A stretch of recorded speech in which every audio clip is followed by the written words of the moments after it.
Habang kami nasa Amex ay, gagawa kami ng official na mensahe para kay Marlon. At ito ang malupit na mensahe. Antayin niyo lang ang sasabihin ni Raymond.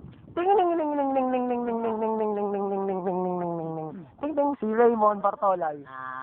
Layo ka na konti. Marlon, napamisahe namin ulit sa iyo. Part 2, pre. Part 2, pre. Gusta na. Punta ka naman dito. Miss ka na ng Pigamania, pre.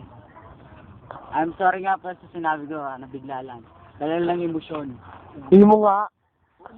Illusion, kumbaga. Joke. Basta sorry na lang. Para tayo.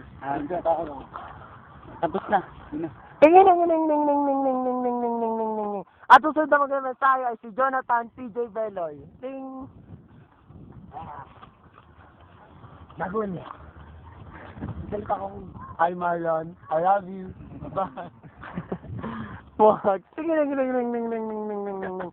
At ikaw, Bet. Kaya ito na si Aldin at papasok na.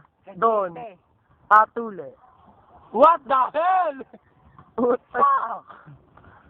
Punta na lang dito. Punta ka na lang dito. Go for it.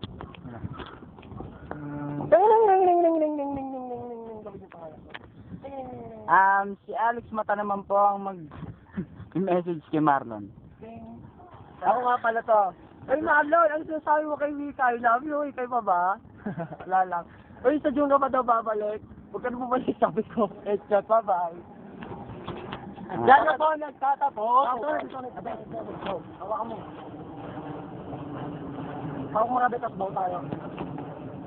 1, 2, 3. 1. Oh, hanggang ka! 1, 2, 3. Wow! Okay.